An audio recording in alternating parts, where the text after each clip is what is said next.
Olá pessoal, tudo bem? Sou eu, Juliana Neyman, e hoje nós vamos falar sobre sanções internacionais e seus impactos na vida das pessoas.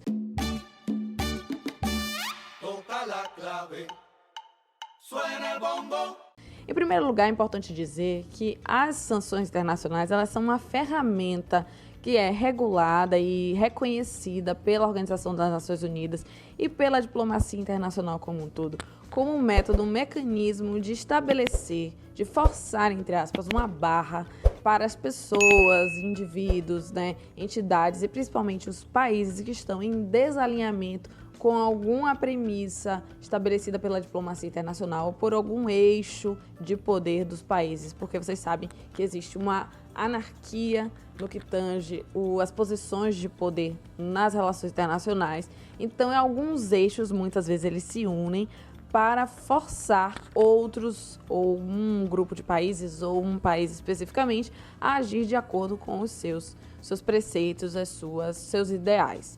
E aí nós temos no artigo 41 da Carta das Nações Unidas, isso muito bem estabelecido como algo viável, possível e não é reconhecido como ilegal nas relações internacionais. As sanções geralmente podem ser de âmbito econômico, social, militar e até no que tange aspectos individuais. Seu objetivo é, muitas vezes, evitar o terrorismo, evitar a proliferação de armas, proteger populações civis que estão em situação de risco. E aí nós podemos trazer alguns exemplos de países que sofreram sanções para que vocês entendam o que é que acontece e por que essas sanções são estabelecidas.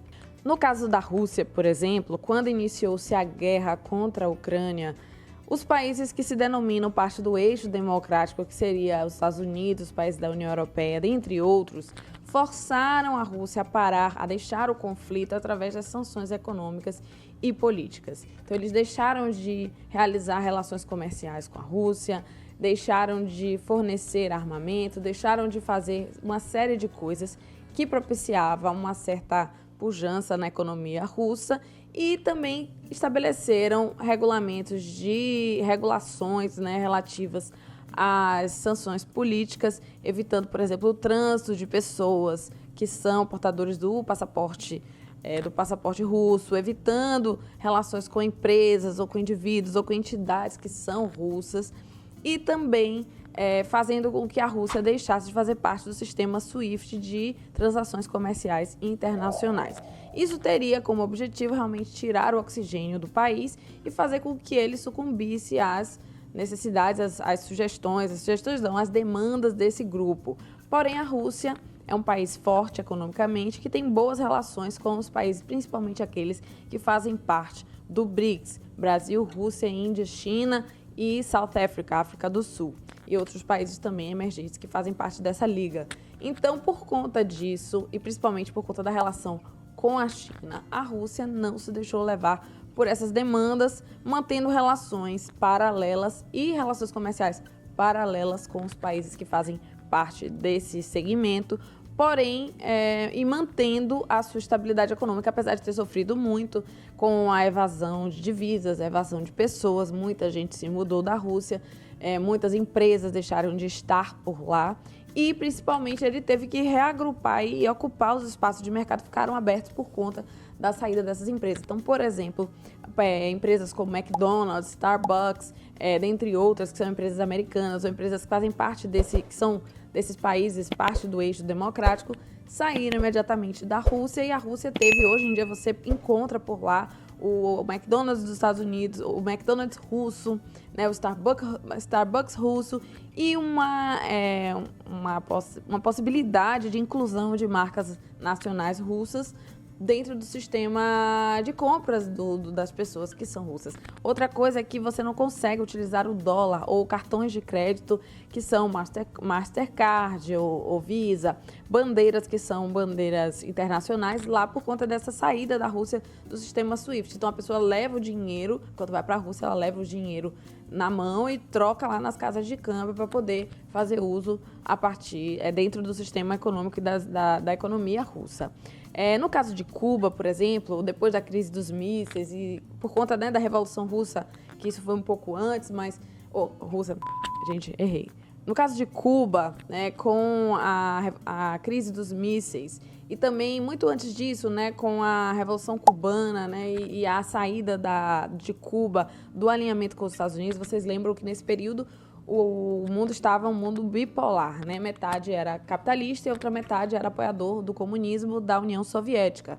Por conta disso, esse alinhamento com a União Soviética ela tinha um papel de financiador, de mantenedor de muitas das economias que estavam no seu alinhamento ideológico, e Cuba era uma delas. E pelo fato dela estar, Cuba ser uma ilha dentro da América, do continente americano, recebia, e por ser uma ilha pequena e não ter tanta pujança em termos econômicos, a União Soviética ela financiava muito e mantinha a economia. Então, apesar dos embargos, das sanções que foram estabelecidas pelos Estados Unidos de modo a evitar que Cuba tivesse relações comerciais com os outros países do seu alinhamento no mundo, acabou que ela se mantinha intacta e conseguiu manter, né, um certo padrão de qualidade em vários aspectos, muito por conta dessa aliança com a União Soviética. Porém, em 1991, com a queda da União Soviética, Cuba perde essa aliança forte que manteve a sua estabilidade econômica e ela acaba ficando sozinha no meio desse mundo que fica majoritariamente capitalista, né? Os Estados Unidos se transforma na grande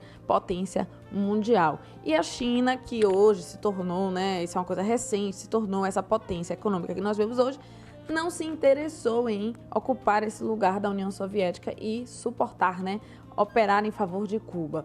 Então, hoje nós vemos esses dois impactos. Então, hoje, depois da queda da União Soviética, Cuba empobreceu muito por conta dessa falta dessa aliança internacional importante.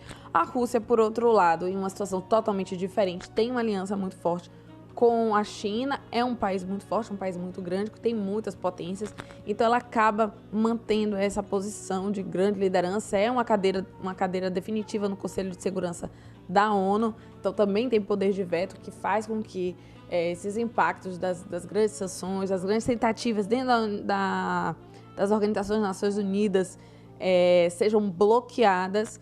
E você tem, nesses dois exemplos, intenções muito fortes de forçar esses países a se alinhar a um determinado eixo político e ideológico mundial, porém elas agem de acordo com as suas possibilidades e as suas necessidades de maneiras diferentes. Um resultado que tem, uma situação que tem impactado o Brasil diretamente é a questão das mulheres russas que vêm para o Brasil. Não sei se vocês sabem, mas o Brasil ele é regido pelo jus solis, o que significa que no Brasil uma pessoa que nasce no território brasileiro é considerada brasileira. Então, por conta disso, muitas mulheres russas, pelo fato das problemáticas, né, de sair da Rússia, de poder se mudar para outros países, de poder fazer transações comerciais com outros países, de poder ter empresas em outros países, são, na verdade, bloqueios, parte dessas sanções econômicas e políticas que estão sendo realizadas em detrimento da Rússia. O que acontece é que muitas mulheres grávidas, elas vêm ter os seus nenéns no Brasil.